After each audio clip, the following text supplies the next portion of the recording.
extra point. How's it going tonight, buddy? Good, Mark. How you doing? Oh, doing good. Another Friday night. Yeah, a lot of games happening around the state. I tell you, what is this week 4? Is that right? I, it may be week three. Phil, you and I should know that.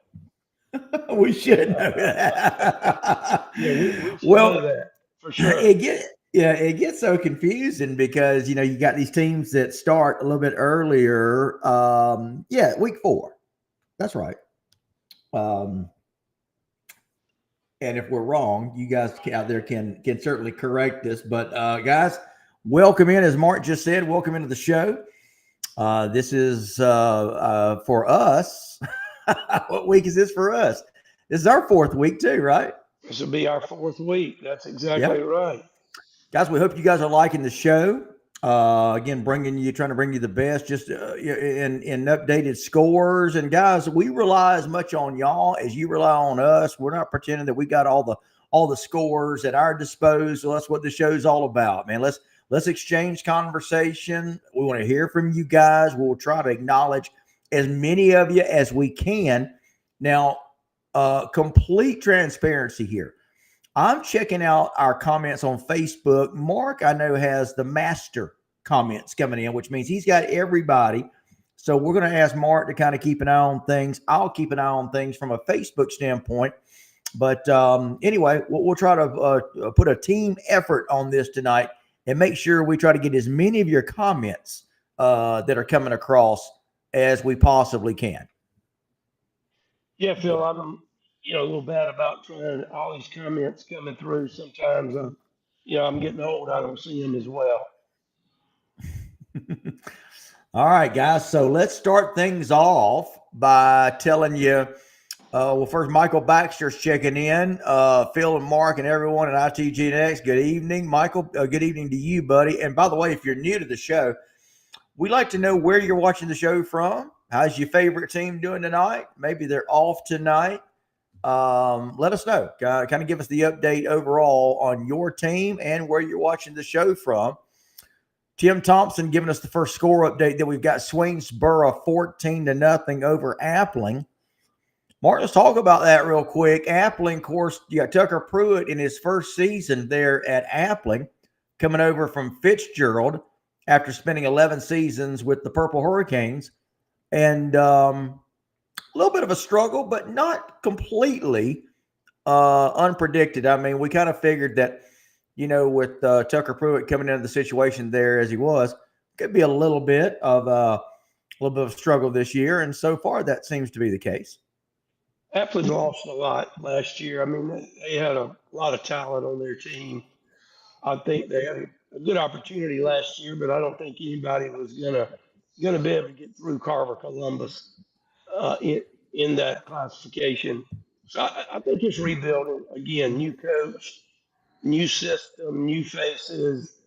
It's going to take a year or two, but of course we know Tucker Pruitt's a winner. He'll certainly have Apple competing. No doubt about it. 100% believe that. I tell you, he's a heck of a coach. And, of course, comes from a great family of coaches. Of course, his dad, Robbie Pruitt, multiple state championships between Florida and, of course, up in Georgia. So we know the success that he's had. Jason Pike gives us an update. Callaway defeats Cook tonight 17-3. Well, I tell you, Mark, we were talking about this before we went on the air. Cook has a great defense. Of course, you mentioned, you got a great defensive coordinator, Byron Slack, as their head coach. But Cook struggling offensively. We'll hope that Dr. Mike McCartney will check in with us at some point, kind of maybe give us some details on that. But, yeah, Callaway, they pick up their first win of the year, I believe. They were coming into that game 0-2. They lost to Opelika, Alabama, last week. Win. And for Cook, that's their first loss of the year. Where was that game, Phil? Do you know? It was in Adel. It was in Adel. Mm-hmm. Well, Cook was feeling really good, so that's a little maybe a little surprise there. Yeah. Again, Cook has got a good defense. They're just really struggling on offense. So we'll see if they can, snap out of that. Mark, here's a little interesting note for you. You know, they defeated Brooks County at Quitman last week. And combined, well, let me put it this way. Cook gave up less than 100 total yards to Brooks. However, Cook themselves had less yardage, less than 100 yards themselves, despite getting the win. So Cook was able to get the win without much offense last year, and of course, again, that lack of offense hurts them tonight as they lose 17-3, only able to muster a field goal. So we're going to see if Byron Slack can find them some offense there. Mark, it's worth noting too. Now, Cook's offensive coordinator Jackson Dean. I can remember when he announced that he was going to Berrien County. Mark, a lot of Cook fans were, they understood how important he was to that team. Of course, Jackson Dean now is over at Berrien, and he's doing a heck of a job.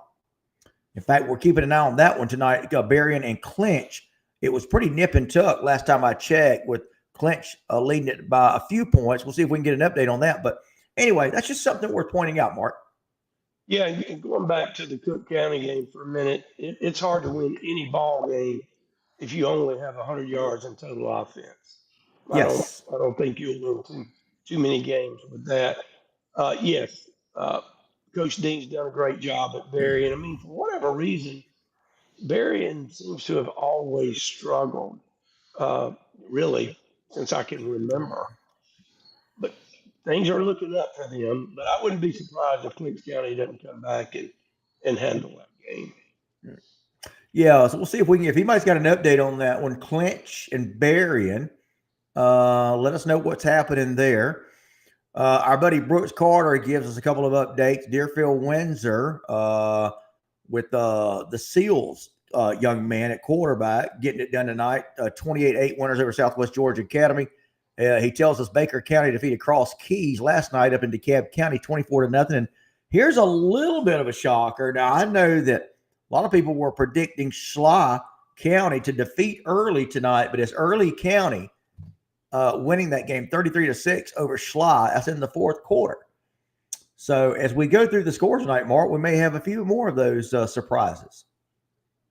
There's always some surprises. It's high school football. Of course, Phil, you and I were talking a little earlier. A lot of great games tonight, but I don't know that we're going to see the games we want to see until we get a couple more games into, especially when region play starts.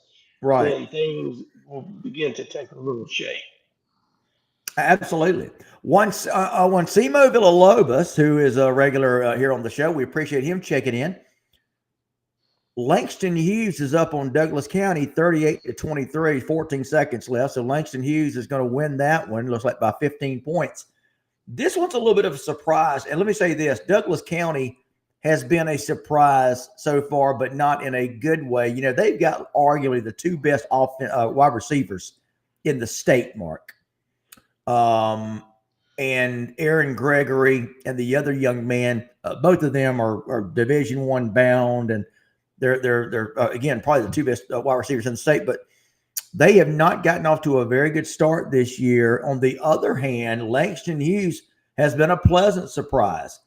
You remember Langston Hughes come up to Tift and did not look good in that spring scrimmage against the Devils. And I know a lot of people said, hey, don't pay a lot of attention to spring scrimmages. Well, there's your perfect example right there. Because Langston Hughes, even though they lost a lot of talent from last year's team, has really come out of the gate looking very, very good. And they're going to defeat Douglas County tonight. Well, Langston Hughes always has athletes. We know Coach Boone did an outstanding job when he was there. Of course, it's no surprise at all. I mean, they'll be in the mix, I think, at the end of the year. But again, 5A, I think, is, tough classification. We talked about all the great teams. I don't think Langston Hughes will have what it takes to go all the way. But, it's not surprising that they could get this big win.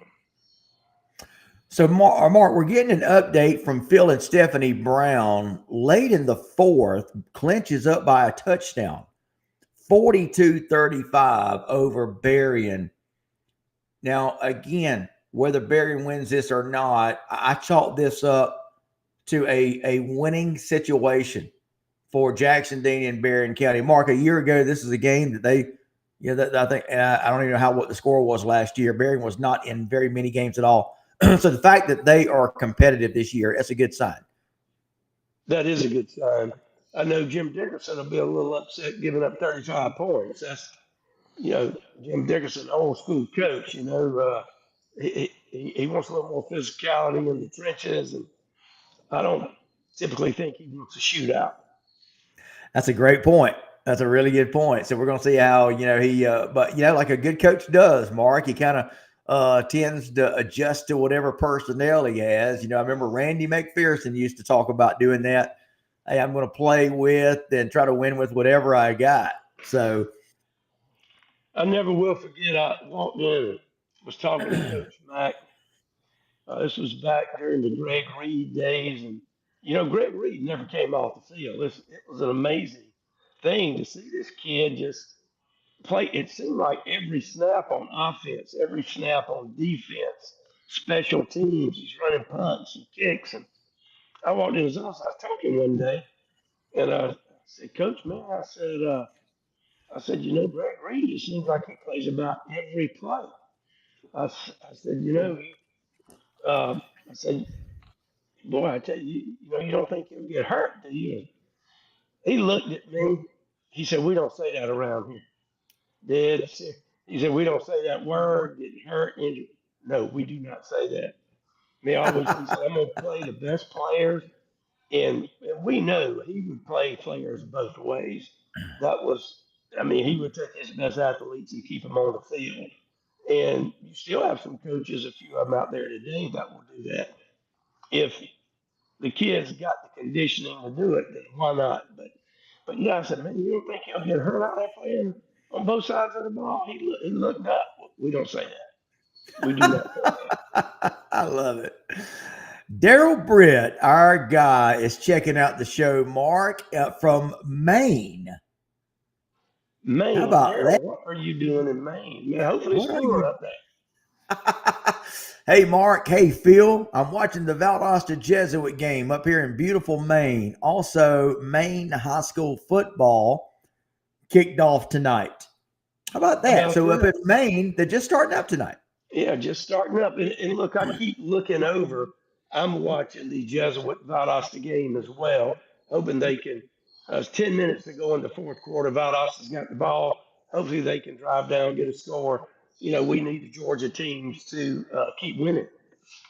Absolutely. So here's a quick note for you. So I was over at Valdosta High School this evening, late afternoon, and the Jesuit team buses came pulling in, and got a few photos of the guys getting off the bus. I'll tell you, there's some big boys coming off the bus, getting ready for that game tonight earlier. So just as I thought, some good-looking athletes. Valdosta got some good-looking athletes, and so far it's been nip and tuck. Mark, sounds like you're keeping us up to date on that game. Yeah, got it pulled up.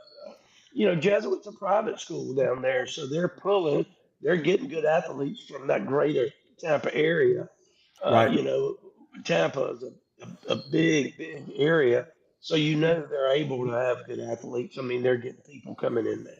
By the way, absolutely. Michael Sorensen said Greg Reed drove the team bus too.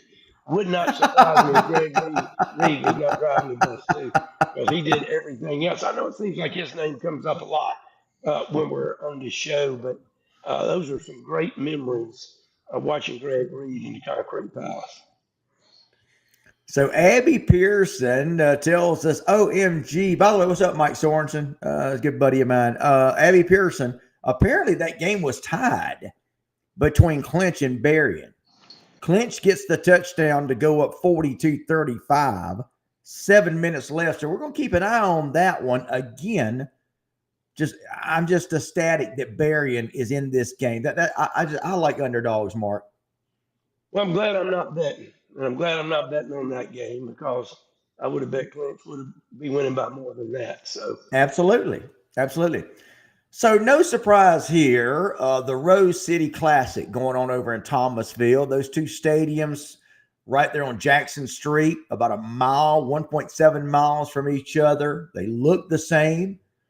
And but right now it's all Thomas County Central, 51-7 over Thomasville. Mark, no real surprise there. No real surprise. We talk every week about the number of players that Thomas County Central has.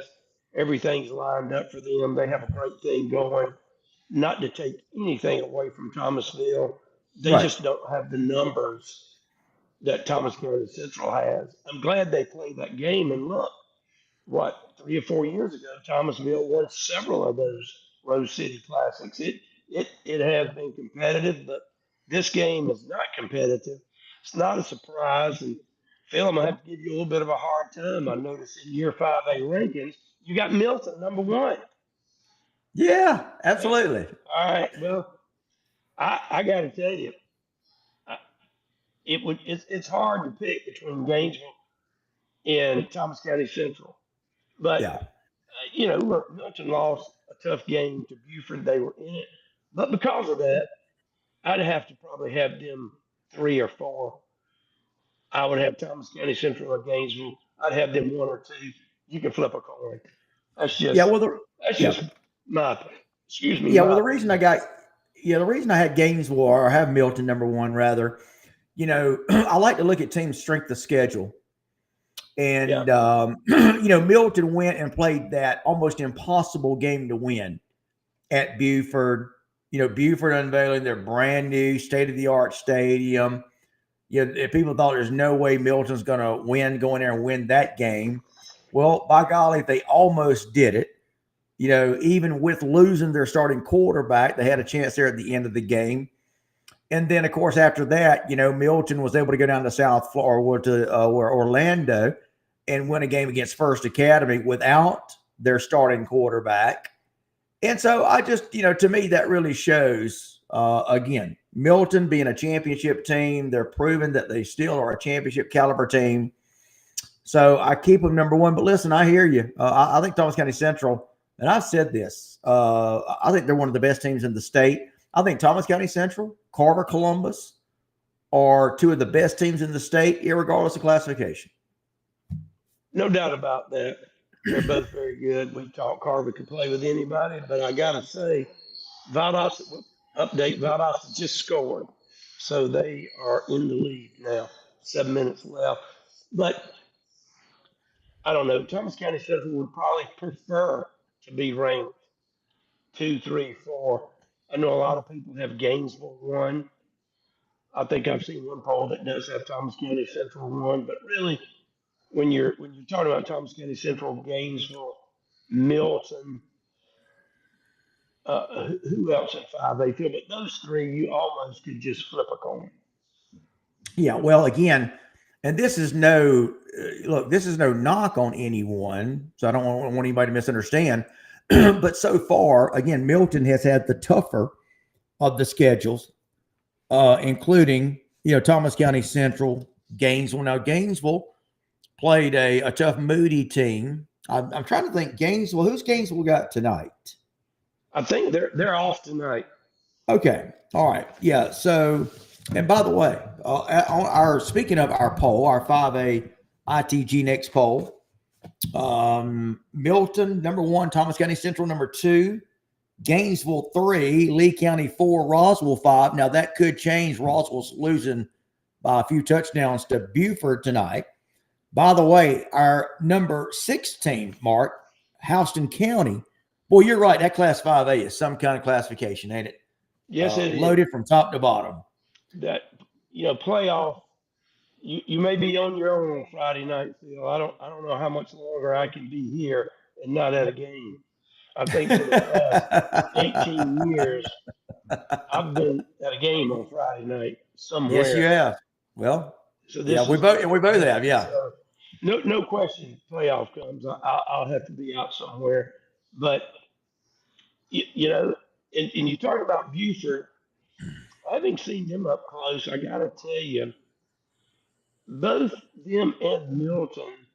That was the first game of the year. I don't think either team, was as crisp as they could be for that first game. I think Buford is getting better. In fact, I know they are. I'm sure they're getting better. They have some great looking athletes. I think they'll continue to improve. Again, they'll be a hard out. Yeah, I think what Brian Appling has got going up there at Buford with all that talent. I know that fans up there have been waiting on them to put it together from start to finish. They haven't been able to close out the deal in the playoffs, but this very well could be their year. But there's a long way to go, all the way. So we've seen, teams dominate the regular season mark and then come to the playoffs. Teams get upset. Who expected Thomas County Central to lose last year? I don't know. I expected them to go all the way. But anyway, you start to get to the playoffs and it becomes a whole different ballgame. Well, unfortunately, it's one and done. You can afford no mistakes. Yeah, When right. you get there, you make a mistake, you're out. Of course, and these are high school kids. So, I think it's really important. And I think the temperament of the team and when you see a team that's close and plays as a team, even if they've got some big time talent where they can still pull together. Which look, I got to tell you, that's hard today. You think you got a team that's really good, and say there's a couple of one or two high profile players, and when I say high profile, it's getting national attention. That's even getting on national TV. Uh, I got to tell you, if I'm 17 years old, it'd be hard for me not to have some kind of maybe something. I'm not going to say big head, but maybe walk a little bit different. Start looking ahead and thinking about, hey, I'm gonna be playing between the hedges next year or at Texas or wherever that may be, and then obviously thinking about everything that goes with that. I think that's a challenge. I do think that it makes an impact on the high school game. Yeah, absolutely. Jamie Fraley Seeger, what's up, Jamie? Gives us an update from Camden. Camden, they keep rolling. They defeat Ribault 48-13 tonight to stay undefeated. Looking for my man Reggie, who is Will Jackson's dad. Okay. The quarterback for Camden.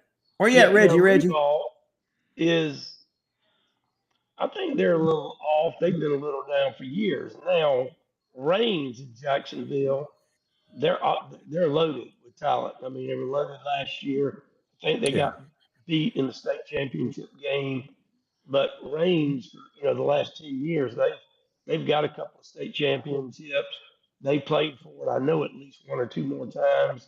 They always have some talent. Love to see Reigns come up and play some Georgia teams. Yeah, absolutely. 100%. All right, Jamal Choice gives us that update 38-23. Again, Langston Hughes defeats who they defeat? Douglas County. A little bit of a surprise there. Well, that'll be an impact for you, Phil. What's that? I said when you get your 6A rankings together, that may make an impact on the standing. Well, yeah. Listen, and just so you're mentioning that, so right now, 6A going into tonight, Grayson was our number one team. Buford, the number two team. They both have won, or at least they're winning. Grayson all over. Who is Grayson's playing? Who is Grayson playing? Just had an update on that one. Hang on just a second. Grayson, Mallard Creek out of North Carolina. I believe they're a defending state champ. This is the third straight out of state power, Mark, that Grayson has played. Yeah, I think I said last week that Grayson would have no problem with those guys. Grayson is loaded. They have so much talent. They just keep going. And look, Raven Gap, they beat Raven Gap.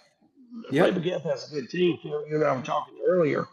Raven Gap traveled to Maslin to play them tonight. And you said, I believe they were all over Maslin. Yeah. Just in fact, somebody just give us an update on that one. Seeing if we can find that one. Rabin Gap. I just saw it. All right, yeah. So we'll see if we can get an update. Yeah, Rabin Gap, I'm sorry, they were defeating Massillon by a couple of touchdowns. They had gotten over 50 points. See if we can get an update on that one. Well, our Houston, buddy yeah, go Rob ahead. Mailer is going to be a little upset about that score. Yes, he is, isn't he? Yeah, he is. I Rob know he Mailer texted me is the today. touchdown club president for Massillon. Yeah, he will be a little upset. We looks like we're going to be going back to Maslin here in October. We have something we're going to be putting together for them, and that could be, boy, that's a special town. It's only 8 miles away from the Football Hall of Fame. Of course, for those of you that don't know, Paul Brown, who is seen really as the father of modern football, coached at Maslin for a number of years and left Maslin and went to Ohio State. He started the Cleveland Browns. Then he went to Cincinnati and started that franchise. Interestingly enough, his family still owns and operates that Cincinnati franchise today. Yeah. A lot of Yep. history up there. And it looks like we're seeing, Phil, that Berrien is up 43-42 on Clinch. Don't tell me they scored a touchdown and went for two and got it. That had to be Yeah. what happened. Yeah, they were down 42-35. That's exactly right. 43-35. That's 8 points. So that's exactly what happened. Look, Jackson Dean, I'm telling you, look, and I understand we're only 4 weeks into the season. I get it. But, Mark, he may already be in the running for Coach of the Year. He's done a great job. We'll see see if he can keep that train going. But look, I know Clinch has a good team this year. Had an opportunity to visit them prior to the season starting, and they got some good-looking athletes. And I know Coach Dickerson, he always has them coached up. So that's a huge win if that in fact is a final or holds up. Yeah, Abby Pierce, give us an update where that game is. Philip and Stephanie Brown is also confirming for us 43-42. So we got a couple of people. Philip and Stephanie Rowan. I'm sorry, I said Brown. Philip and Stephanie Rowan. My bad, guys. And Abby Pearson, both giving us updates on that Berrien Clinch game. Wow, what a shootout. And I think that one is at Homerville, if I'm not mistaken. That is a shock if this is Homerville. Okay, so wait a minute now. So Jamal Choice tells us this game with Hughes and Douglas County. I thought it was almost over. So he says Hughes up 38-31. There's still 2:49 left. So Okay. sounds like Douglas County is trying to come back and make a game of that. Well, I would imagine those wide receivers wanted to have something to say about that game. So mounting a comeback. That was not quite over yet, Phil. Wow, that was one I had almost put in the win column. So we're going to see. Mark, I know you have got that Valdosta game right there to your left. Can you give us an update on that? Yes, Valdosta 21, Jesuit 14, 3 minutes, 30 seconds left. Valdosta actually has the ball on the Jesuit 24. Uh, Something crazy would have to happen. So you say Valdosta's got the ball? Valdosta has the ball on the Jesuit 22. Now, 3rd and 2, 3 minutes and 10 seconds and counting. Okay, I got you.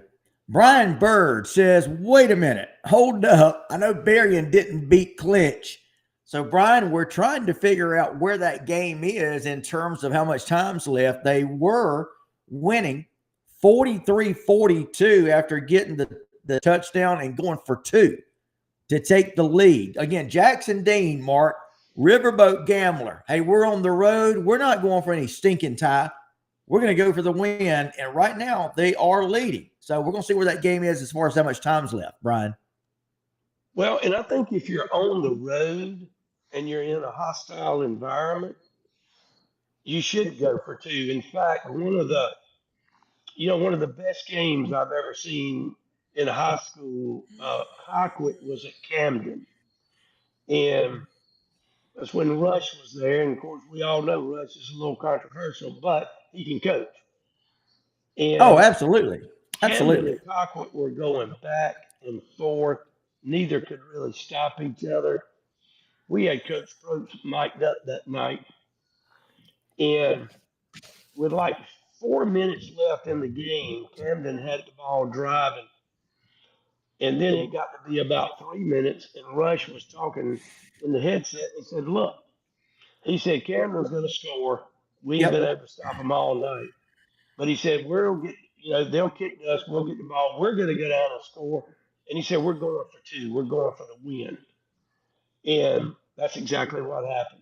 He said Okay. that with 3 minutes to go, Camden scored. They got the ball, drove down the field, scored, and the Camden crowd, you could have heard a pin drop in that stadium when Rush kept the offense on the field to go for two. And he ran the play quick and good pass, caught the ball. But I think you need to do that. I think, especially in high school.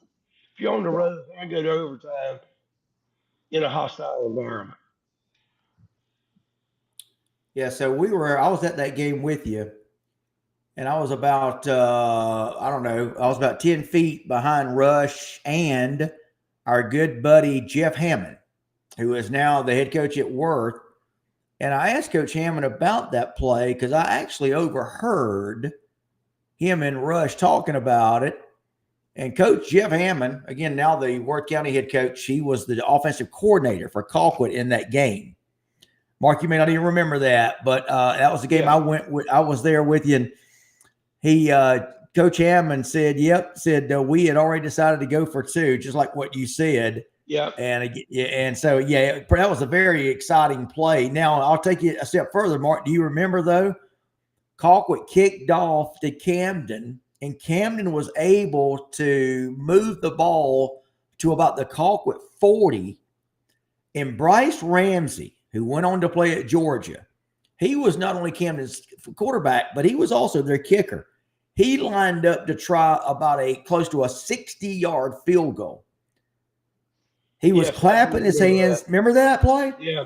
Yeah, you're They right. They gave themselves a chance to maybe win that game, and they were concerned about it because, of course, that kid was all world, quarterback and kicker. and Bryce Ramsey kicks it as time expires. Now, close to a 60-yard field goal, guys. He had the leg, but just wide left. What a game that was. Incredible. Whatever happened to Bryce Ramsey, if somebody knows in the chat, I know there were high expectations for him, and I really never heard much. I didn't hear his name really anymore. I believe he You know, got a full ride to UGA. yeah, he went on to play at Georgia. Yeah. He saw the field some, Mark, but he got into a quarterback battle with somebody.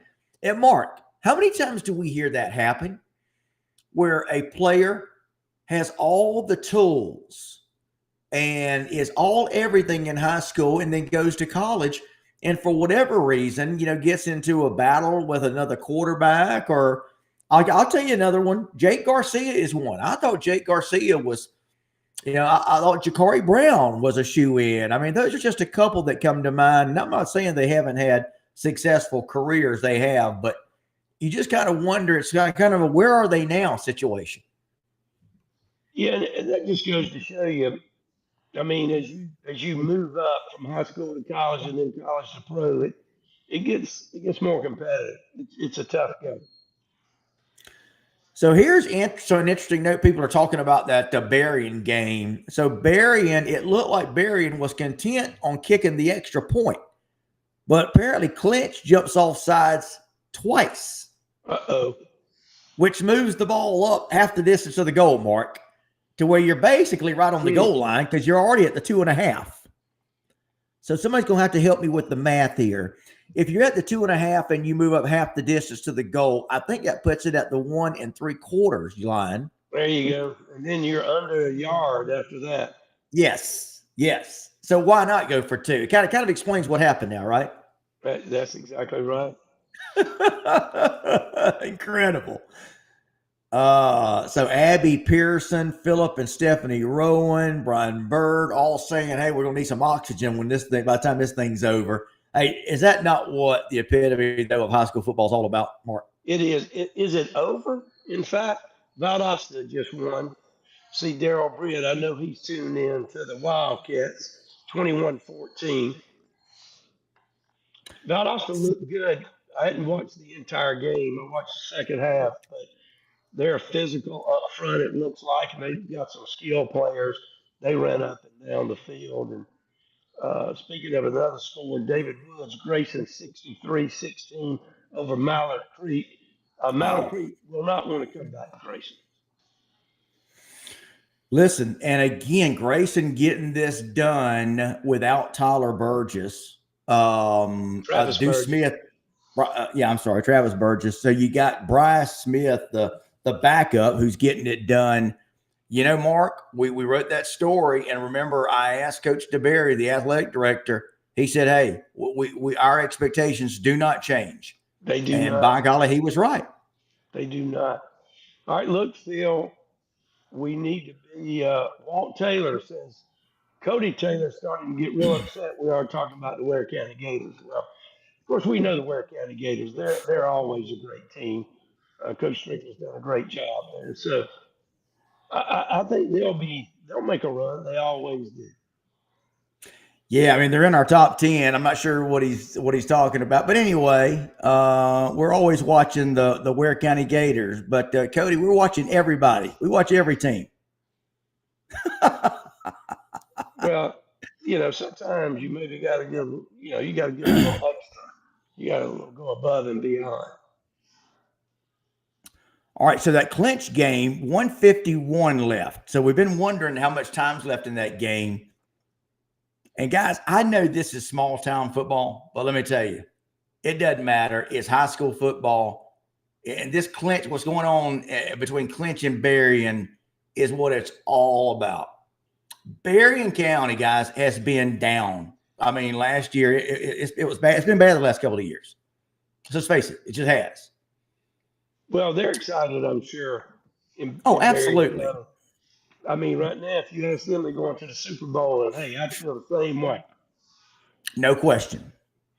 So no question. Like Roswell is 28-21 Buford. That game is a little closer. Wow, guys, now listen, Mark, here's the deal on that. So Buford was up 28-7 and a lightning delay hit. So this kind of makes you wonder sometimes when these weather delays interrupt a game, they also maybe interrupt a team's progress.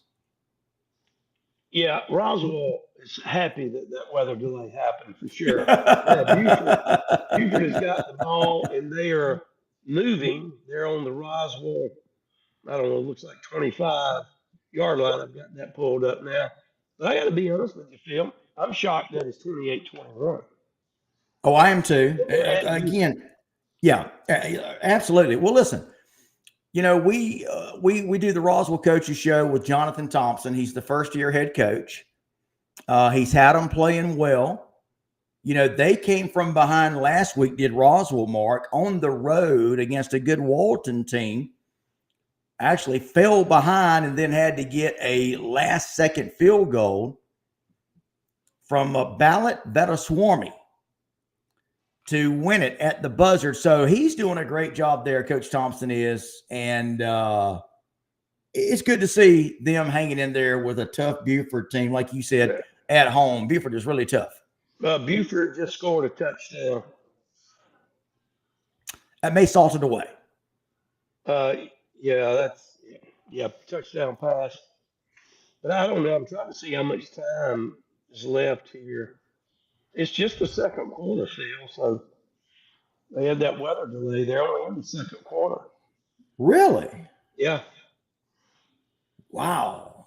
If that's the case, so I thought that was in the second half. If they're only in the second quarter, that thing's got a long way to go. Who knows what could happen? It does. It looks like Buford just went for 2 and got it. Interesting. Okay, 1 minute left in the Clinch Berrien game, Mark. This is coming from Philip and Stephanie Rowan. 1 minute left. Clinch has the ball on Berrien's 32-yard line. Yeah, Incredible. I think, didn't I see that posted a minute ago? I'm sure somebody let us know. I wonder if Clinch has a field goal kicker. It's exactly what I was wondering. Uh, Look, I've never known Jim Dickerson, as great a coach as he is, Mark. I've never known him or Clinch to ever have a field goal kicker. It's just not their thing. that's like Typical Brooks small County. school ball. I can remember Maurice Freeman at the media day one year. He's like, well, I think we're gonna be pretty good, but we just don't have no kicker. Hey, if y'all know where one is, send him our way. They go for two every time. Lee Nicholson, I love, guys, this is the great thing about what we do. We cover the entire state. Lee Nicholson talks about a shocker in Jones County. Ola defeats Jones County up in Gray, Georgia. That is Jones County, I believe. 28-27. Ola defeats Jones County 28-27. And that's right, Mark? Gray, Yes. Georgia. Yeah, Gray is Jones County. Yes. And they are the Gray Hounds. The Gray Hound. Yeah, I love it. That's where Coach Rogers was. Sure is. That's kind of where he started, didn't he? That is, he did a great job there, and then came, I believe, from there to Cockwood. Yep, exactly. Tift County, a big win tonight at home over Bainbridge. They had their red, white, and blue game tonight. Big salute to all veterans. And Well, Phil, Tift County gets a big win. Just see a post. Abby Pierce and Clinch wins 48-43. Oh, man. What a game. What a game. Unbelievable. Boy, yeah. Mark, what it would have been like to been at that game. Yeah, it's 48-43. Boy, I tell you, they had a flurry of points there. It looks like the last 5 minutes. I'm going to say, I said it before, and I'll say it again, Mark, and I want to get your thoughts. Look, Berrien did not win on the scoreboard, but this is a huge uplifting moment for Jackson Dean and those folks in Nashville. Oh, yeah, for sure. All right, Jamie Fraley Seeger. What's up? Going on, Jamie? Your Camden County Wildcats are looking good. Camden 56-13 over Ribault. The Tift County Touchdown Club says, go Big Blue. I tell you, that's another great story, Mark, what Jeff Littleton has done there at Tift County. Again, Mark, they say there are no such thing as moral victories. I disagree with that. I know a coach wants to win. I get it. But you're telling me that tonight Jackson Dean doesn't feel good about his football team? I guarantee you he does. It'd be hard for any Berrien County fan not to feel good. And I say that to say it would be hard for any Tift County fan not to feel good about the way their Blue Devils played at Lee County a week ago tonight, even though they lost. They played a great game. You're right. Tift County's doing well. Look, you got to feel better, if you don't win a game or if you only win a couple of games versus, a 500 season. It's certainly better to win a couple of games and then try to build. But Jeff Littleton's done a great job. It'll be interesting to see if Jeff can make some noise or, pull something off in the region. I tell you, it really will be. I think that Region 1-6A, I've said it before, I think it's going to go down to the wire. I don't think there's any one team, Mark, that's cut and dry, head and shoulders above the other. Valdossa's playing really well, though, looking really good. Yeah, I don't know between Valdosta, Lowndes, and Cockwood, and I just don't know much about Camden. But I would say those three. I mean, I think on any given night, any of those teams could beat the other. Agree. I also say when those three teams get together, some of the best football, the physicality of the football, as far as the fans. I tell everybody, hey, if you want to see some great football, obviously go to Wintersville, but go to Cockwood Lounge or Cockwood Valdosta. I mean, there's been some great battles between those three teams, and also Camden Inn too. Really, those four teams. And as far as atmosphere, at all four of those teams, the stadiums, and just to be there, and it is as good as it gets in high school. No doubt. No doubt about it. All right, you are watching Extra Point. It's our Friday night special Extra Point show. Don't forget, you can check out our show on Monday at 5:30. We'll talk about all of tonight's games as well as your conversation, anything you want to talk about tonight. So I've been wondering about the Marietta situation tonight. And let's see if we have anything on Marietta. There he is, Rosser Sutherland.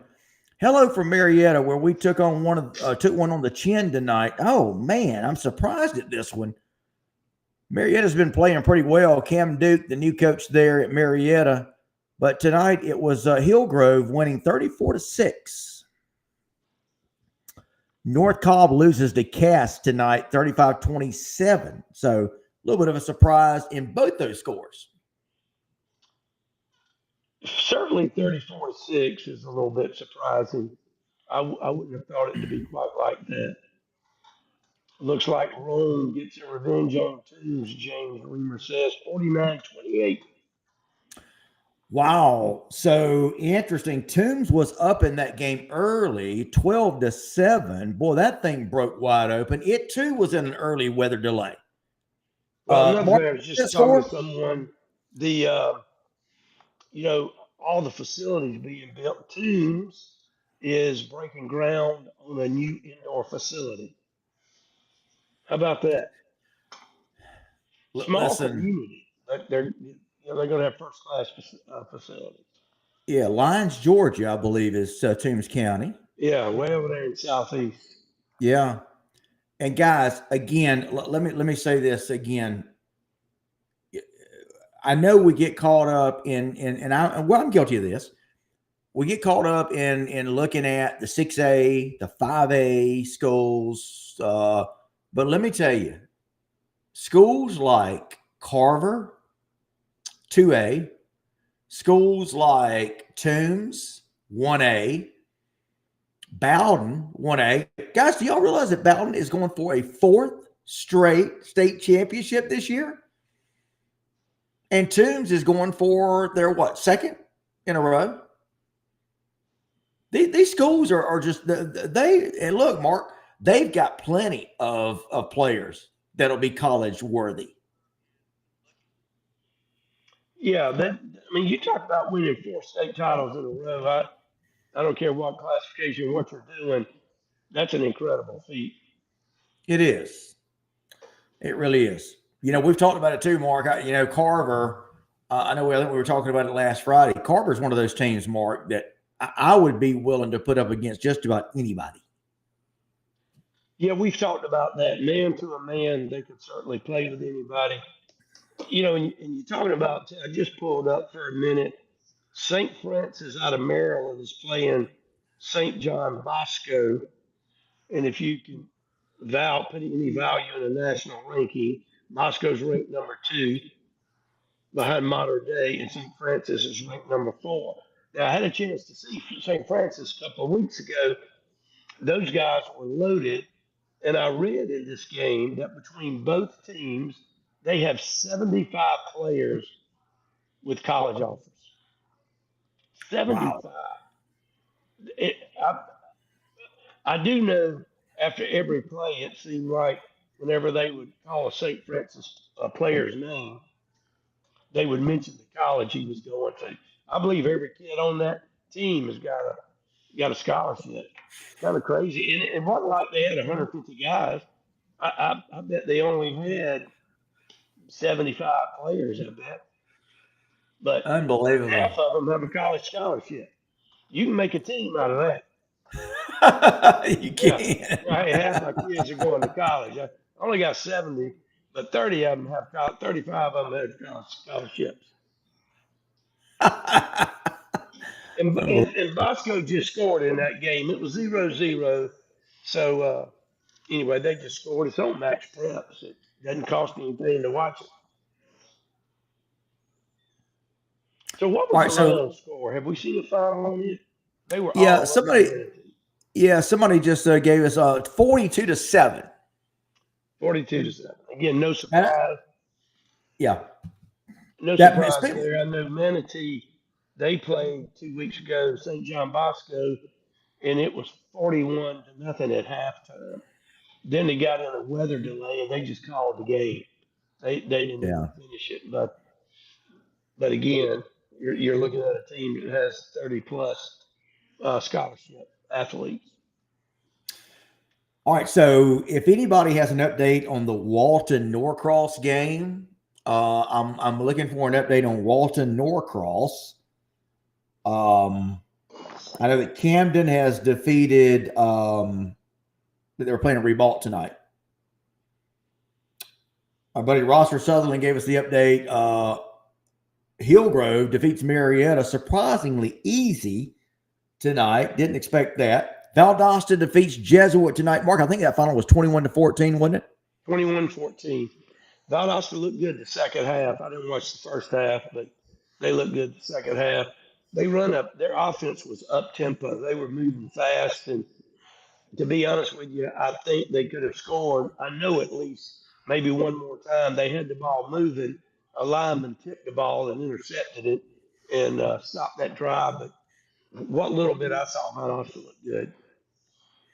All right, so here's a couple of comments I want to read real quick from Jamal Choice. And I love this kind of insight, guys. One of the reasons we love doing the show. So Jamal Choice tells us Hughes just outmanned Douglas County tonight.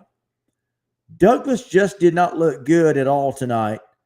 Douglas County looked out of sync tonight in all facets of the game. And then Lyric Baker Sr. adds to that. Well, actually, I'm sorry. He's got another comment he was going to mention. We were talking about smaller schools and even having great players come out of smaller schools or having great players come out of schools no matter what size they are. Larry Baker tells us, look at Gunnar Stockton, for example. He'll be starting for Georgia tomorrow. He's starting quarterback for the Dogs. Came from Rabun County. So did his predecessor, who played at Pierce County.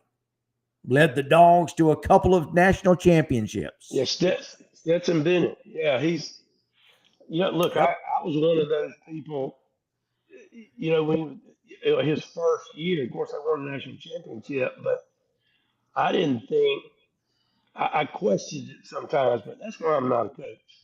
Uh, you couldn't say anything after Stetson comes back and the and the way he performed again. He certainly Yeah. did an outstanding job at the college level. What can you say? And Gunnar Stockton is kind of cut from that same mold. He's just a tough kid. He'll run the ball. Yep. Interestingly enough, I heard a pundit, if you will, today, and they were talking about quarterbacks in college and the portal, and like if a college has a need now, they'll just go to the portal and they'll find the best kids available that have some experience. But he made the comment. He specifically is interesting uh, that Larry Baker brought that up because look, I agree. I think Gunnar Stockton is a Kirby type player, but this pundit said, look, when I look at Georgia and they've got a Gunnar Stockton starting, and the other guy said, well, look, he's tough kid, he can run, and the guy said, yeah, he looks great until he throws the ball. He said, these were his exact words. He said it ought to be a felony that Kirby Smart is starting Gunnar Stockton. But Kirby wins, he Who wins. said that? This was Sean King, played in the NFL for some years, and he is a guest on a show on YouTube. I forget the name of it. And they were talking about it. He just said look, Georgia could go get a, a better quarterback than Gunnar Stockton. And they were kind of referring that Gunnar Stockton's been at Georgia and paid his dues, and Clemson is a lot like that too. Dabo Sweeney hasn't totally embraced the portal. He likes to build, bring kids Yep. in, build a team. Yep. Right. Kirby does a lot of that too, and he just made the fact that look, we all know Georgia could have jumped in the portal last year and gotten a top NFL top quarterback. But Kirby doesn't roll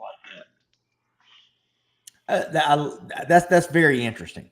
that. I Yeah, I love thought it was a stories like that. valid point, but look, Kirby, Stetson Bennett did not look like, and he did not. I don't think is he still with the Rams. I don't Yes, think he is. He is still with he them. is. He I know is. that he had to step away and get some issues squared away. I mean, Yep. look, the kid is a winner. You say whatever, but he is a winner. But he didn't look like an NFL quarterback. Look, I just got to be honest. If you compare him to some other quarterbacks, but then again, what does an NFL quarterback look like? I don't know. It seems like you got to be over 6'2", with a cannon for an arm, be able to move a little bit, and that doesn't look like Stetson. I mean, he will move and he will mix it up. But it'll be interesting to see how Georgia does this year once they get into region play. I mean, they just have a lot. It's not even worth watching tomorrow. But I believe they have Tennessee next Saturday. They get Yep. into They region, do. they got to play Texas and Yep. Alabama. I mean, some of these conference games. It'll be interesting to see how they do. All right, guys. So I am looking for an update on Parkview Collins Hill. If anybody's got anything on Parkview Collins Hill, my main man Drew Swick, Collins Hill, they finally got their first win of the year. I believe it was the first win of the year last week. And what a great job Adam Clack is doing at Parkview. Parkview went out and found their man, Adam Clack. Guys, Adam Clack, he's the guy that really started everything at Milton. He built Milton back up from nothing.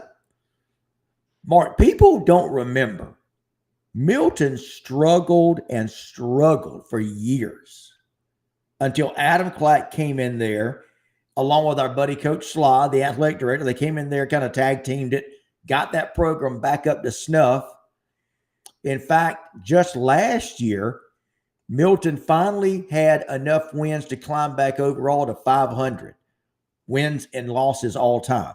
Just goes to show you, despite all their recent success, how long they had struggled. But I say all that to say that Adam Clack now is trying to do that same thing, trying to rebuild the program at Parkview, the once proud Parkview Panther football program, Mark. A lot of history at Parkview. I'm sure you give him a couple of years again. It's his first year there, so it'll take a little Yes. bit of time. It Yep. looks like Alan Clinton said Collins Hill was up 30-8 third quarter. Okay. Last that he had seen. Appreciate that, Alan. Alan, our man, him, Stephen K. Wynn. We got a lot of guys in here who help keep us updated on scores all across the state. Guys, we appreciate y'all. Jane Harbin Cuppet gives us an update on this Norcross Walton game. By the way, Mark, this was one of our pick six games. Norcross Walton. Jane tells us Norcross 21-17 on Walton in the fourth. I had, by the way, Norcross 35-28 over Walton, one of my pick six games this week. So we'll see if that stays the way it is. We'll have to see how that holds up. Also, it looks like we're seeing Ware County wins 21-14 over Bartram. That's Bartram out of Florida down in St. Johns County. They typically have a pretty good program. Yeah, Bartram Trail, isn't it? Yeah, Bartram Trail, yeah. Yep. They typically have a pretty good program. So Ware County is off to a good start this year. Looks like they could be back in the saddle. Appreciate Timmy Cox giving us an update on Ware County, 21-14 over Bartram Trail. CJ Lane, Cook Hornets, checking in. So disappointed tonight. The play calling on offense. All right, so CJ Lane a little upset at the play calling. We'll see if we get our buddy Dr. Mike McCartney chiming in on that game tonight. He is the play-by-play voice for the Cook Hornets. Dr. Mike, Adel Dental Associates. We'll see what he has to say about that game. Again, 17-3, the final. Callaway over Cook tonight, Mark and Adel. That's a tough one for the folks in Adel. They were looking good. But again, I think you and I talked about it. We know Coach Slack is he's a defensive minded coach. I mean, I don't think that's an uncommon thing. Sometimes the offense struggle a little bit with a defensive coach, but hopefully they'll get things squared away. Yeah. James Raymer, looks like North Georgia is getting all the weather delays tonight. Several games are still going on. Alpharetta, Cedar Grove are tied in the third, 14-14. Yeah, man, I tell you, Mark, a lot of these North Georgia scores coming in. You mentioned that Buford-Roswell game. When you told the score about a few minutes ago, that was just in the second quarter. It was, and they went to halftime. I need to go back to that game and see. But it was 36-21, I believe, at half. And they probably started back now. All right, so our buddy Alan Clanton has some final scores. Peach County, they keep rolling, but a tight game tonight over Chris, 30-24. I'll tell you, Justin Newman comes over, Mark, from Carver. He takes over at Crisp County this year as the head coach. We spent a good bit of time with him in the preseason and interviewed Coach Newman, and, good coach. He was one of the big minds behind that Carver defense. And he's left them in really good shape coming over and taking over the head coaching job at Crisp. Mark, you mentioned Adam Clatt earlier at Parkview, so it'll probably be the same type of situation with Justin Newman at Crisp. Got his work cut out for him. First year will be a little trying, but it's what I call this transition season for these first-year head coaches. Remember, Rush Probst, I think, struggled in his first season at both Hoover and at Colquitt County. Yes, he did. He had a tough go his first year at Colquitt. But again, that's not uncommon. Right. To be expected. Exactly. Okay, early 33-6 over Schla. A little bit of a surprise there. We mentioned, Alan, thanks for these final scores, buddy. Worth County over Brooks. Brooks apparently scores on the final play of the game to make that game a little closer than it actually was, 44-25. Houston County, they just keep rolling. They win 48-14 over Warner Robins tonight. That game between crosstown rivals up there in Warner Robins at McConnell Talbert Stadium, Mark. Boy, I tell you, I don't care what records are. I don't care how these teams are doing.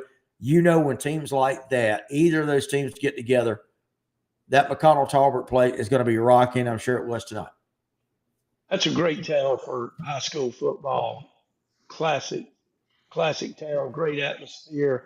You talk about Northside, Warner Robins, and Houston County. I mean, we know the history of Northside, Warner Robins, and Houston County now over the years has established themselves. And then, of course, now more recently, Perry, the success Coach Smith has there, and veterans. I mean, I don't know. I don't know how all those teams could be good, but a lot of good competition among between those teams. Stephen K. Wynn giving us an update on Monroe of Albany and Northside of Columbus. Monroe, the Golden Tornadoes, 25-10. That's a final over Northside Columbus. Well, those teams in Columbus, Mark, I know you've kind of spent some time looking at and working in Columbus and stuff. And so never really have, well, except for Carver, I guess. They're probably the best team to come out of Columbus in a while, I guess, right? Carver historically has the team. I think Spencer many years ago could compete some, but really Carver is the school. They get the athletes in that town. I think Harris County, which of course is in a different county, they'll have a good team. But I think the thing is in Columbus is they have all those different schools. There, I mean, I've talked to people in the past that would have liked to have consolidated some of those schools and Yep. not, they got 2A schools, single 3A, and they consolidate some of those schools. Uh, in fact, Gary Gibson, who was a longtime county AD there, I'm not sure where he is now, just a great man. He said, look, if we could consolidate and only have three high schools here, he said we'd win a state championship every year. Yeah. But that's not going to happen. There's so many people that have an interest or don't want a school to keep going. But look, to me, it makes sense. I mean, it's cheaper to run one school than 10, right? Absolutely. Lyric Baker says Milton is a school that I almost fear for anyone. Yeah, Lyric, I tell you, man, I'm kind of with you there. I think Milton is proven. They lose Luke Nickel. They get Derek Baker, their starting quarterback. Lyric, I don't know if you're any kin to him or not. Anyway, then and I'd like to get an update on Derek because I know he hurt his hand in that Buford game, Mark, that you were at. And so they've had to go with the freshman, Mark, the freshman quarterback at Milton, and they're still getting it done. Again, that's why I've got Milton number one, championship team, championship pedigree, finding a way to get it done, just like Grayson is in 6A. So championship teams find a way to get it done. That's why they are our number one team in 6A and 5A respectively. But, man, they got folks knocking on the door for sure. They do have people knocking on the door. And a lot, I think, will depend on, are you at home or are you on the road? Because it is a huge difference. For example, Milton. If Milton has to travel to South Georgia to any of these teams, but let's just say Thomas County Central, any team in the playoffs is going to have a tough time, in my opinion, going to play Thomas County Central at home. And likewise, if you are from South Georgia and have to make that trip, and look, I don't know that anybody could have beat Milton last year. That was a generational team. But Lee County had to drive up there. It was cold. Phil, you were there. Yep. It was freezing up there. It was freezing cold. It just wasn't going to happen. People can say whatever, but traveling at the high school level makes a difference. It does. Certainly in the playoffs. There's no question about it. Here's an interesting footnote, Mark. I know I've talked to you about this. I wonder how many other people know about this. Mark, do you know Rush Probst? We talked about him a while ago. We're going to mention this. Rush guy, and again, guys, put aside your personal feelings. I'm just talking about the ability to coach a football team and the ability to win. Do you know that Rush was not a fan when you talk about traveling?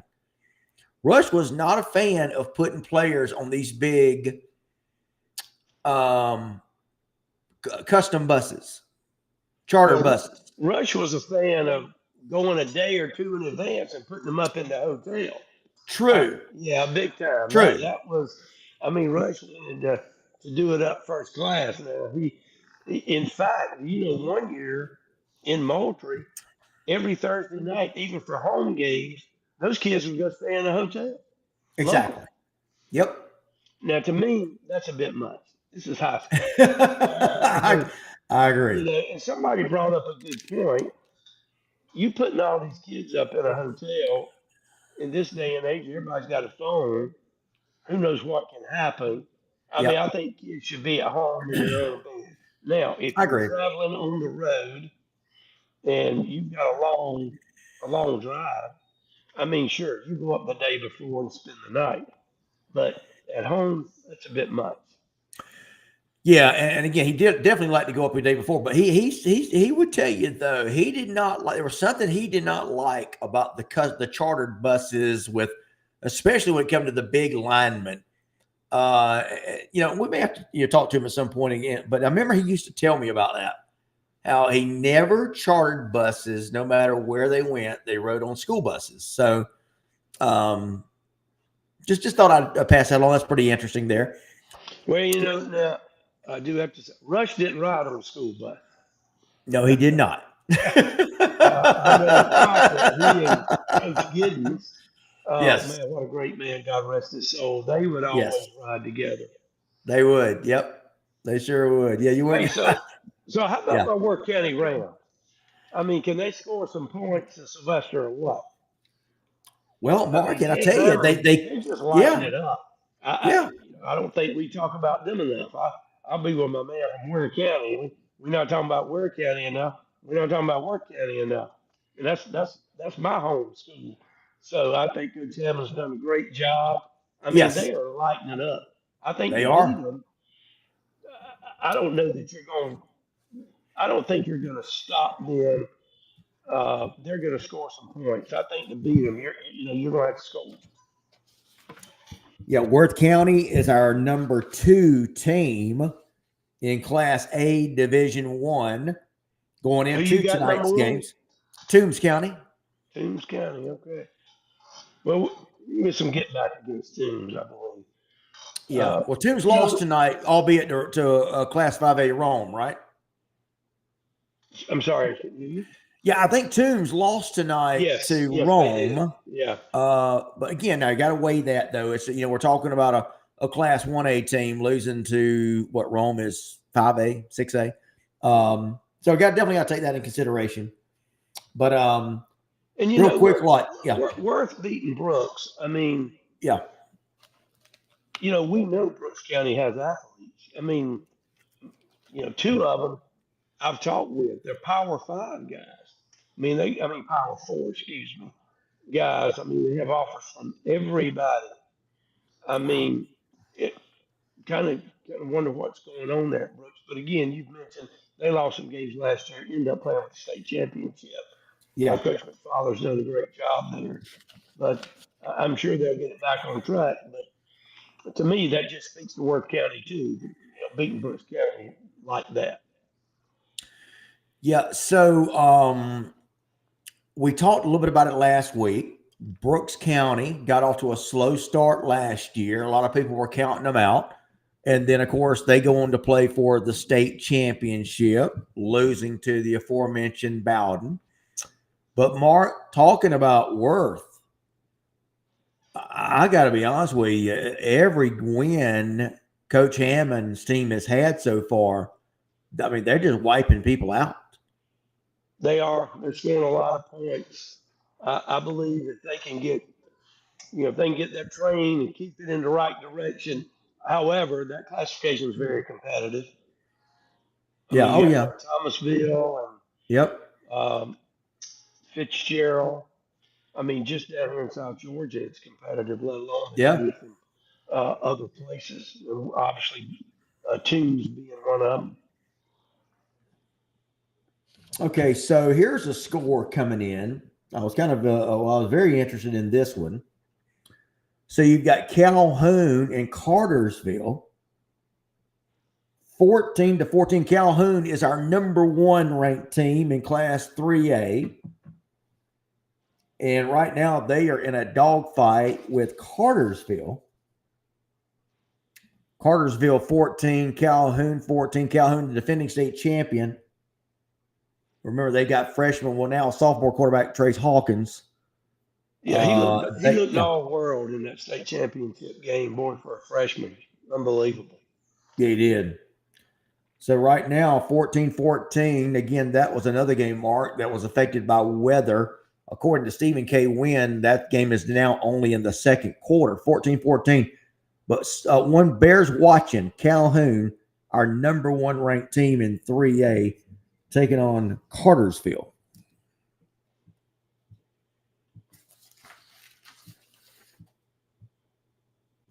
Trying to see where we got Cartersville ranked. Oh, number 4. Cartersville is our number 4 ranked team in Class 4A. 4A. Always interesting to watch, guys. Remember the composite poll that comes out. Those are the state standings, of which we are one of 5 reporting agencies across the state.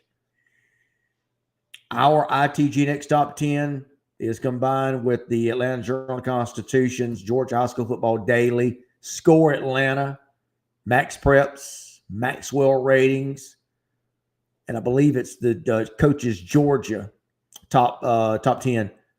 But all of us put together our top 10s, and from there you get your composite poll. So always interesting to see where the ITG Next Top 10 stacks up with those other guys, but we all together give you the composite poll. Those are basically your statewide polls that everybody kind of refers to. So I'm trying to pull back up the Roswell Buford game to get an update on that.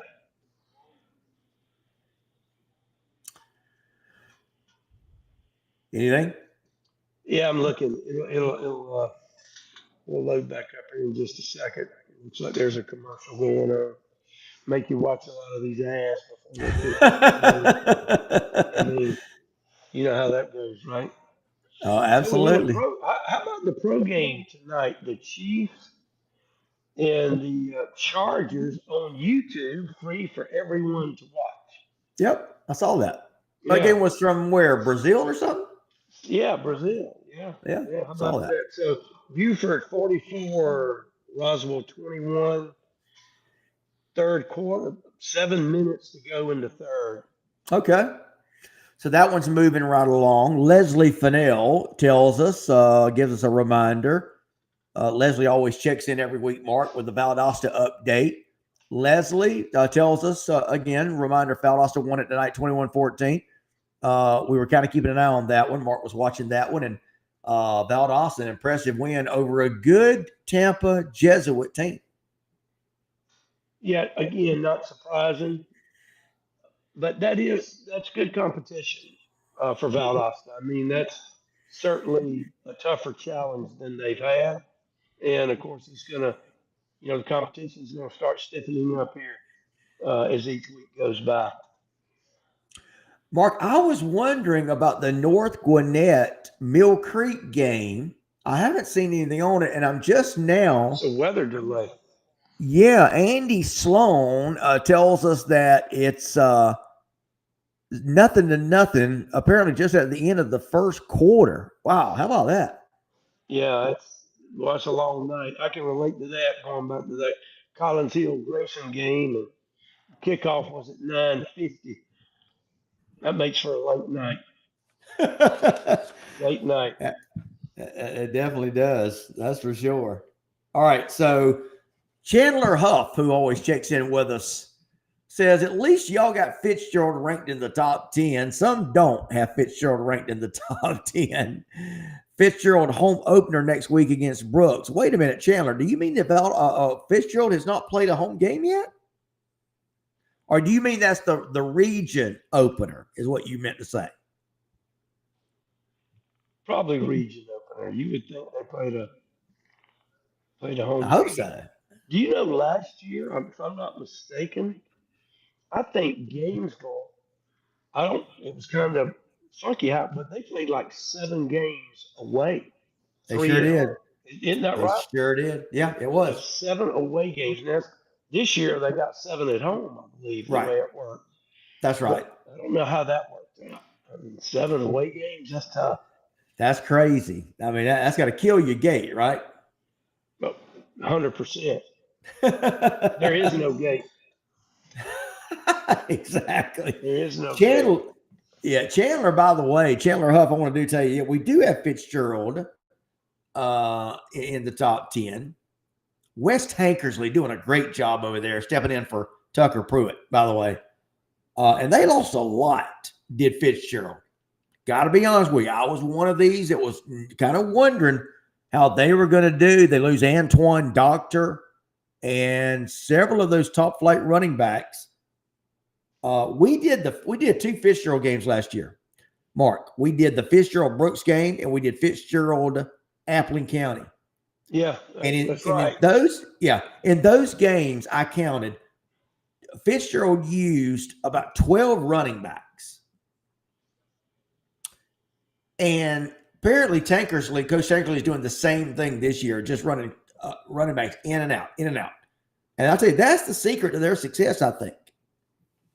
Well, Fitzgerald's another one of those areas that they always seem to have athletes. Year in, year out.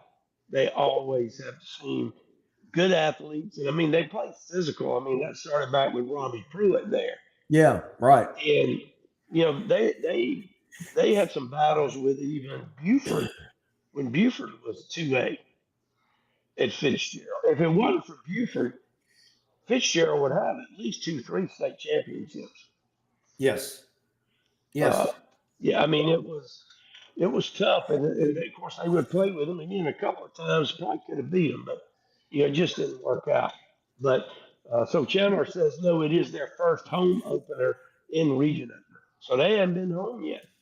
Wow. Really? Amazing. That's incredible. Appreciate Yes, that, Chandler. Unbelievable. Chandler says, Hurricane Nation, baby. You got to love it. All right, Kelly Fountain. What's up, Kelly?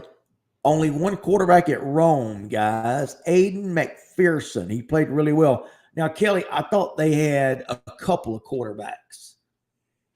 Did somebody get hurt? Or because I thought they were doing kind of a platoon situation there, according to my buddy Austin A.B. Butler. Kelly, so Buford just scored again. Yep. Yeah, 50-21. Looks like they're going to kick an extra point. Be 51-21. Wow. Yeah, punt run back. It looks like it may get a little crazy. All right, I'm going to make a prediction. Uh-oh. All right, here we go. Here we go, Phil. Be careful now.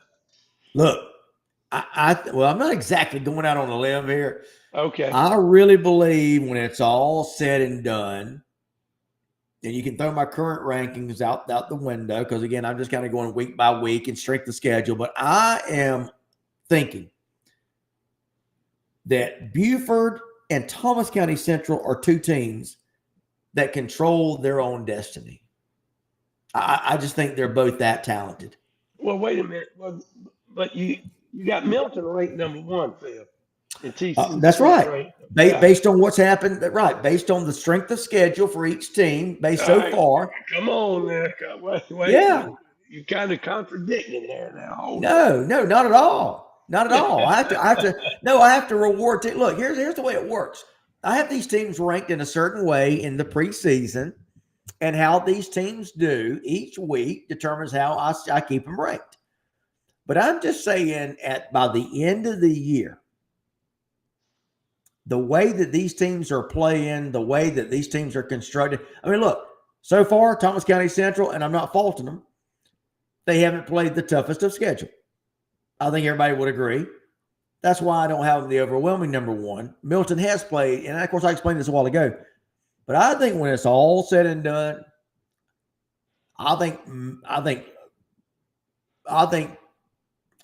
Buford and Thomas County Central are going to control their own destiny. I just think they're that talented. But we'll see. So when you say control their own destiny, you mean keep winning, get home field advantage, yes, that kind of thing. That's right. And the reason I say I just think Buford. Look, I think Buford has got some of the best talent, maybe the best overall talent in the state year in and year out.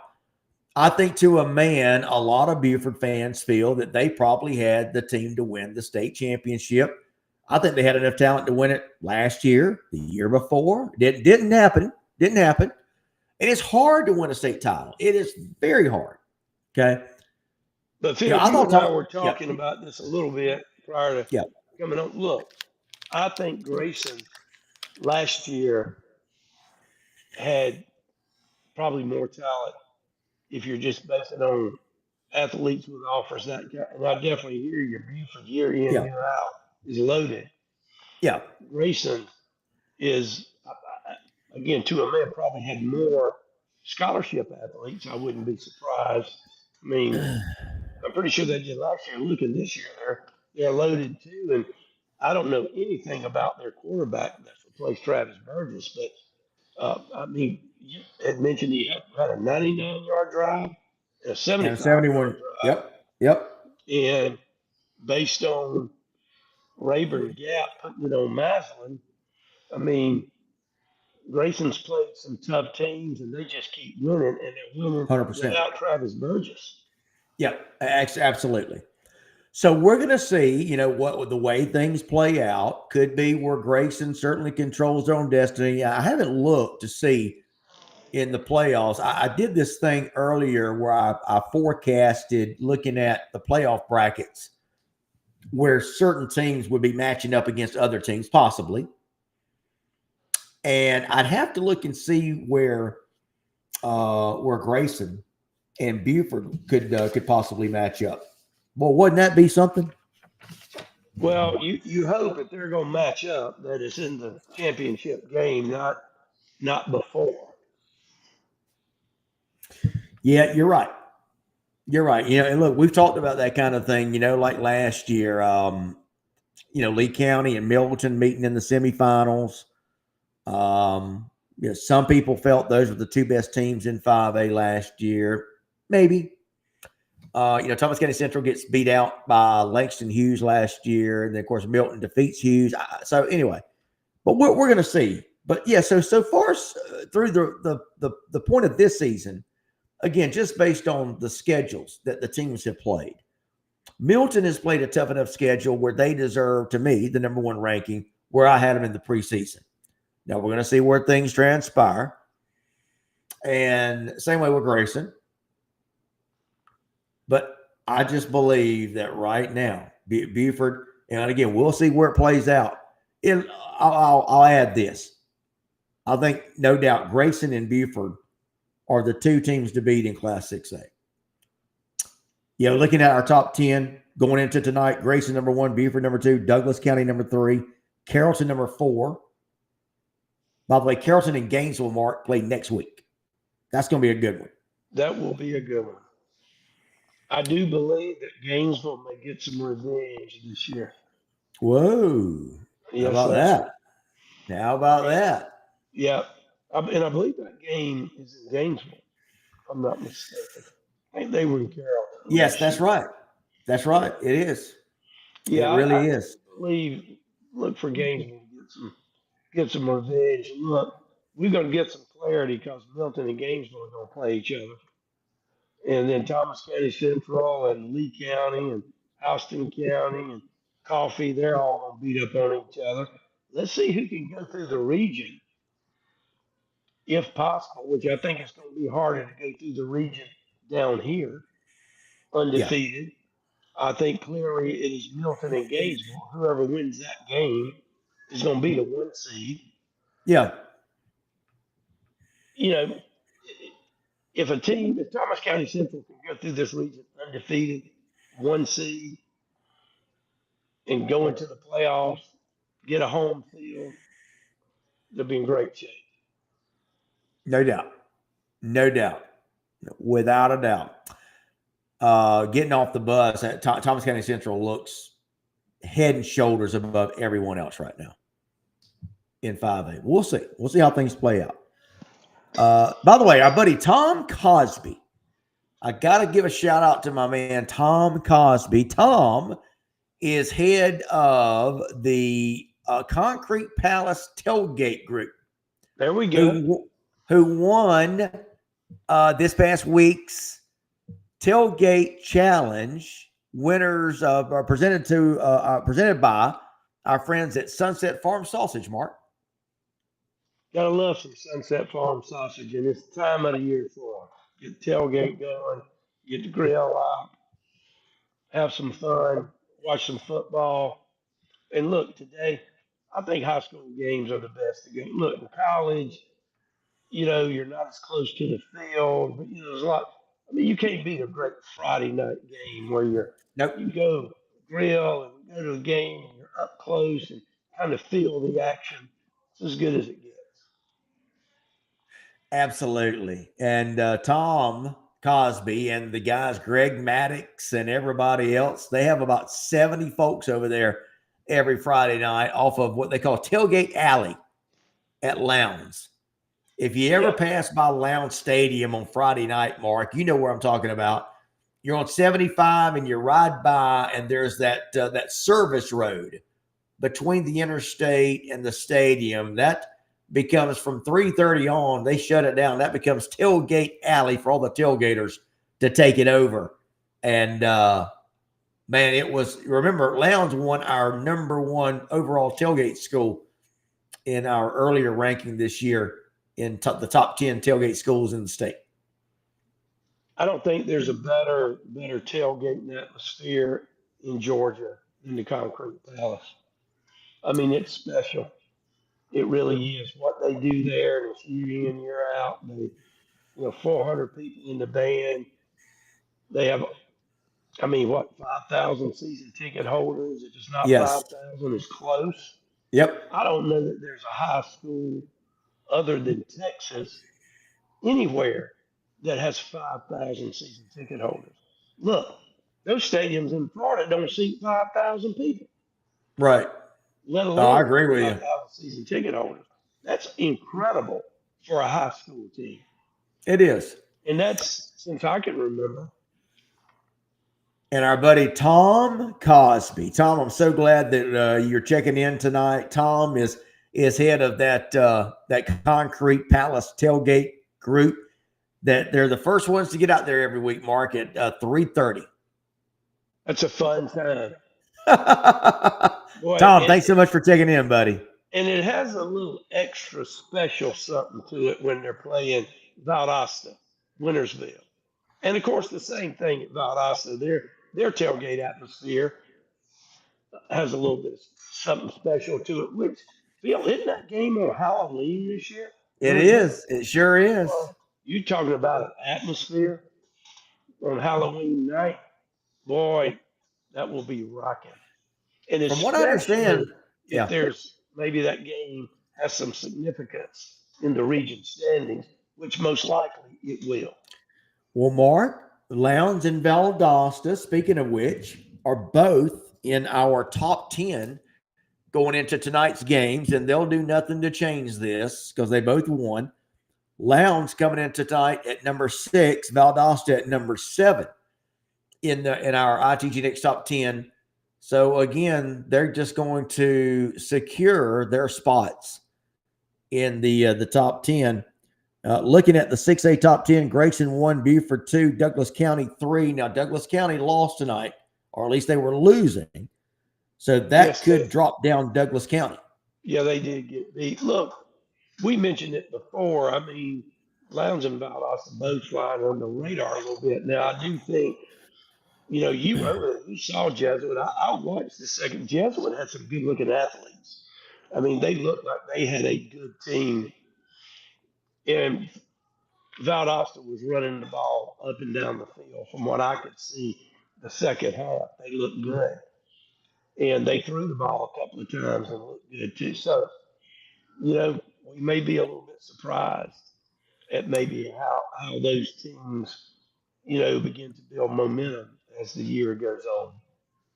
Mark, were you able to tell tonight, from what I'm understanding, Valdosta, Shelton Felton has been using a platoon situation at quarterback all year. Trip Perry takes a series, and then the other young man who transferred in from Texas this offseason, his name escapes me right now, but from what I've heard, those two guys have both played alternating series or alternating possessions, I should say. Yeah, Calvin McGurk said Trip Perry played the entire second half. Ward was sick in the second half. Okay. So, but again, Valdosta looked really, really good to me. And Jesuit was no pushover. They were not a pushover type team. I spoke to Calvin earlier this week. Calvin, thanks so much for checking out the show, brother. Calvin had wanted my prediction on the Valdosta Jesuit game. I told him I thought Valdosta was a little better than Jesuit. Turns out I was right on that one. Well, So, they were yep, trailing in that game yeah, at yeah, they halftime were. Yep. and came back, which I think that's good too. You're able to get down, come back, and I mean, again, we both agree. I think Valdosta should have won that game, but Jesuit certainly had some athletes from what I could tell. Gabe Garrett is checking in, talking about that Rome Toombs County game, which Toombs was ahead in. He says the roughing the kicker penalty was the turning point of the game. Everything went downhill from there. How many yards did the quarterback end up with? And that was in a conversation between Gabe and Kelly Fountain. So apparently that's when they decided to go into one quarterback with the McPherson kid.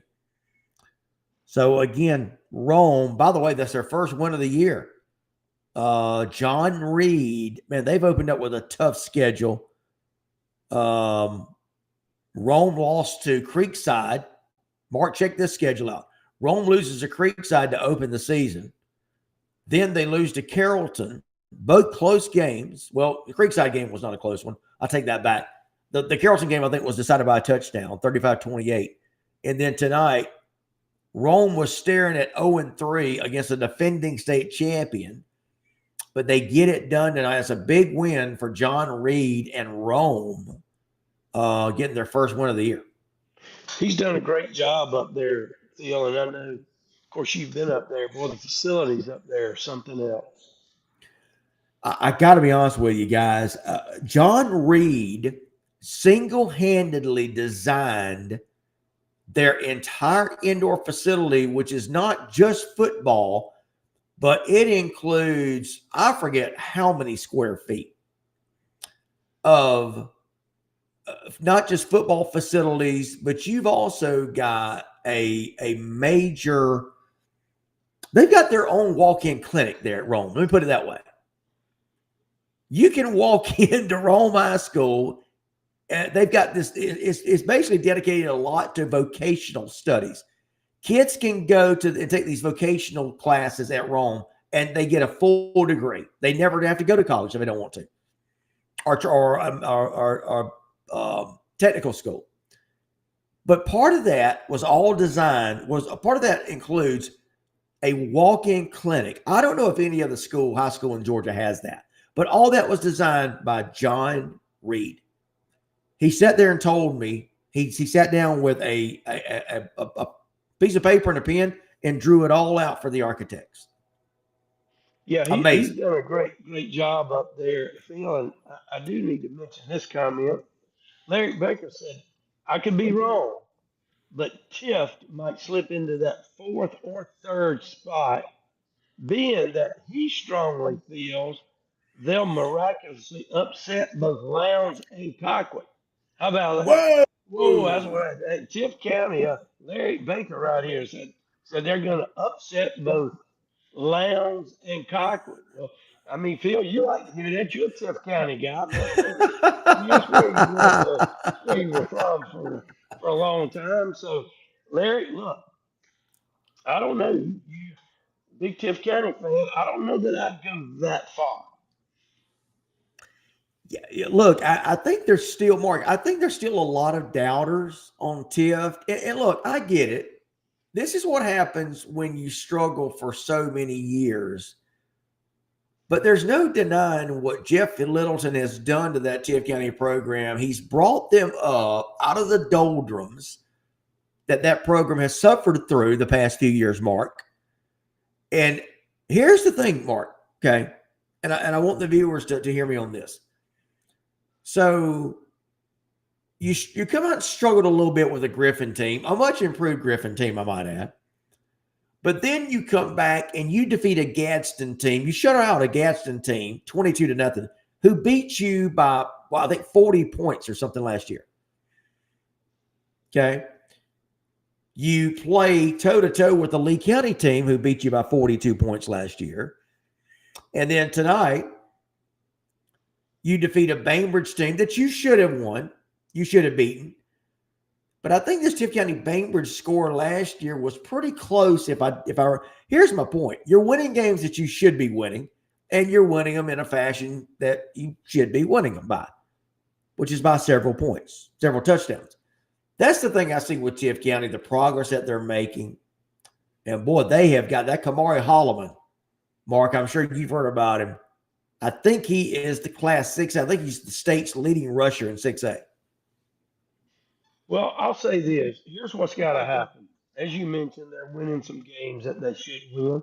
Maybe they would have lost those games a couple of years ago, but they got to get a big win. They got to beat somebody that Agree. doesn't see them coming.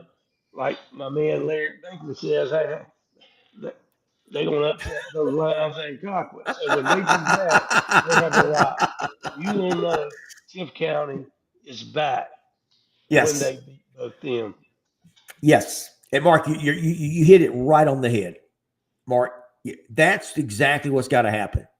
Tift County's got to win that game that people are not expecting them to win. That's right. And that's what's going to be the difference. And who knows? We'll see if this is the year, but that region is so difficult. It is every year. Yeah. I mean, Lowndes and Cockwood and Valdosta and Camden, those 4 teams are always. I mean, they're always good. I mean, what Camden went to the semifinals or state championship a couple of years ago. Jeff Yeah, Herring won. semifinals. Yeah, semifinals. Um, I mean, all those teams always win a round or two. Whoever goes from that region, rarely do the teams go out in the first round. They're always in the thick of it. So, we'll see. Tift County can be one of those teams. I want to say hello to Greg Maddox, of course, a great Hall of Fame pitcher. Checking in tonight with us. Greg, I always have to give you that little hard time, buddy. Greg, appreciate you checking in to the show. Greg is another member of the Concrete Palace tailgate group.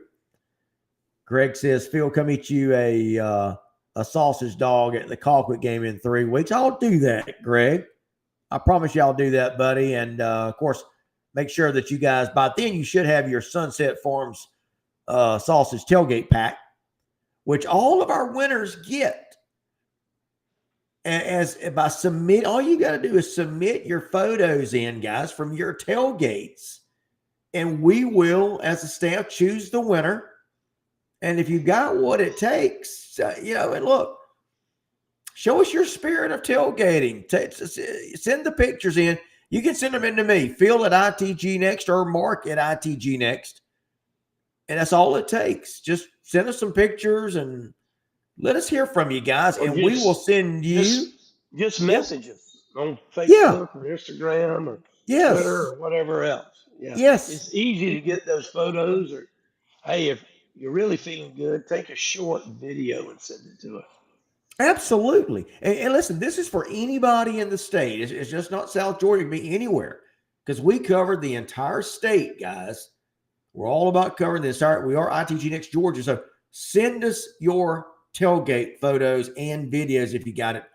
And again, we will look them over. And man, if you're the winner, just like the Concrete Palace tailgate group was last week, I'm going to be sending you that great care package from Sunset Farms Sausage, sponsors of our tailgate challenge this year.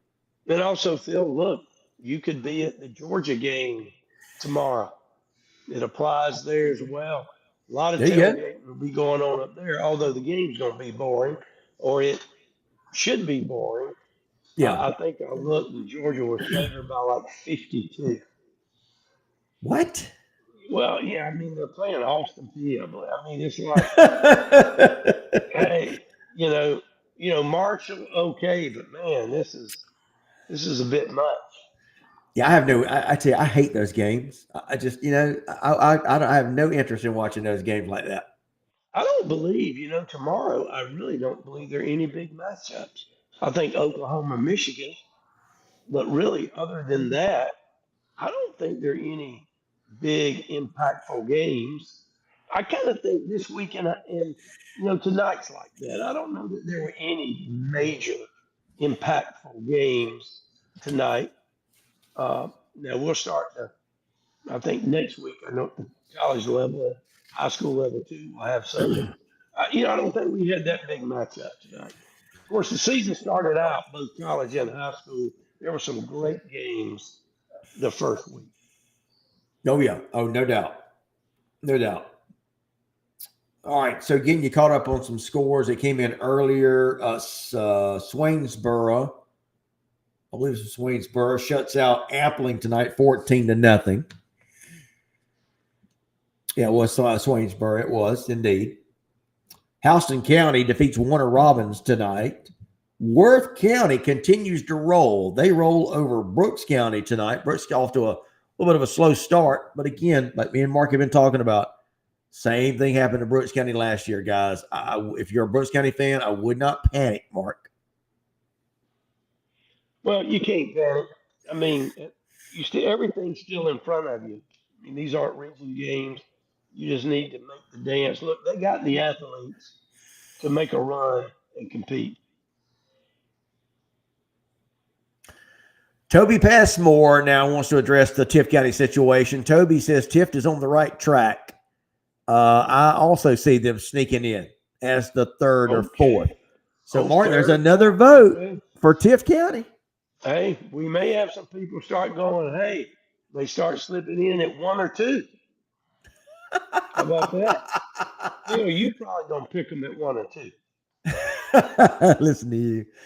Look, yeah. I'll stay real. I do like. Look, they look really good so far. Tift County is doing everything they should. What about next week when they play Houston County? I was looking at that game earlier as a possible pick six game, and I got to tell you, I don't know. I think Houston County that game in it, Phil. Oh yeah. I think. But what I was saying was I don't know who the winner is yet, but Houston County may have a little too much offense for Tift. I'm not saying they do. Just thinking, but it's early. But that's going to be, I think that's a heck of a matchup. So, Phil, Mark, what do you do? Run these games through the Phil algorithm? And, I want to know what the algorithm is. The Phil algorithm, and you come out with these picks. So, what I'll do is I try to, look at what are, say, the top 20 matchups. I'll look at the master schedule that GHSA puts out. I'll do that every week, and I'll go through and I'll look at all the games. And then from there, I'll try to select, say, the top 20 games, 20 matchups, all classifications. And then from there, I'll try to get who I think are the best 6 matchups. Interesting matchups, maybe from a regional standpoint or just, 2 top teams in the state battling. And so I will tell you next week, looking ahead. Now, and tell you, Mark, we mentioned tonight maybe a little bit of a slow night as far as matchups. Boy, that's not going to be the case next week. Listen to some of these matchups for next week. Colquitt County is going to be at Lee County. How about that? That's a good one. Carrollton's going to be at Gainesville. Douglas County going to be at Buford. Veterans is going to be at Perry. By the way, Veterans is another one of these schools. We've been talking about Berrien County, and Veterans is another one of these schools under Steve Dvorsny, former Cairo head coach, doing a great job taking over at Veterans. They're going to be at Perry next week. Blessed Trinity is going to be at Milton. Man, that is going to be a slobber knocker of a game. Can't wait for that one.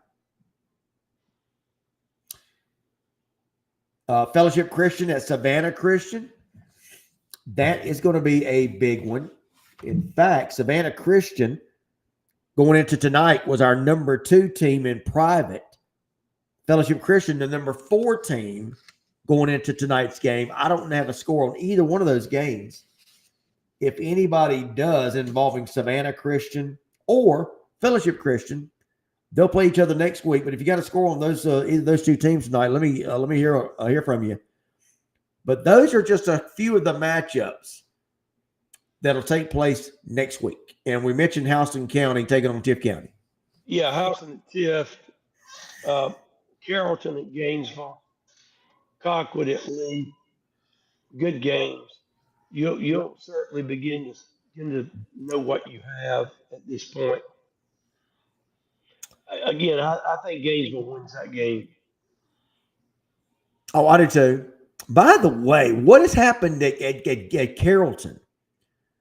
So Carrollton had the quarterback who transferred in from South Carolina. He was the heir apparent to Juju Lewis. He came in the off season, transferred in. We talked about him being the starter. But from what I'm understanding, he has since lost his job. And you got another quarterback in there starting for Joey King's Carrollton Trojans. Yeah, how about that? I don't know. You got a lot of kids moving around and transferring at the high school level. Boy, that's tough when when you move, a significant distance to be somewhere. Let's face it, I would think all coaches, including at Carrollton, hey, look, hey, we'd love to have you, but it's going to be a competition for the job. You got to Yeah. earn it, and then you get there, and either you lose the job or you don't you don't earn it.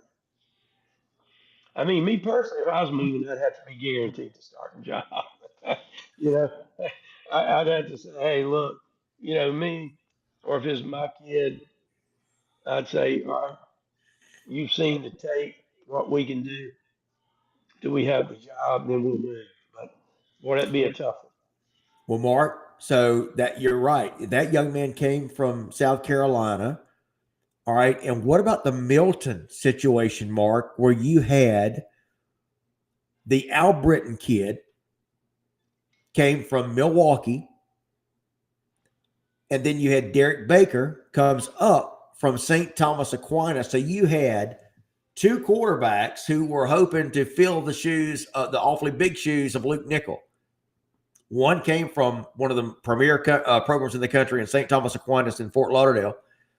And then you had the Al Britton kid, I say kid, young man, came from Milwaukee Science Academy and was a good D1 prospect in his own right. But Mark, just like Ben Reeves told us, in this offseason, he was going to let them battle it out. And as it turned out, Derek Baker won the starting job. And so the Al Britton, I think it was Bryson Al Britton, he does not win the starting job. And Mark, what does he do? He says, I'm not hanging around. I came down here to Georgia to win this job. And he transfers and goes to a school over in Alabama, I believe, or maybe it was Mississippi. Yeah. So you're right. It's interesting how that works, isn't it? Yeah, it really is. And, who knows what I would do?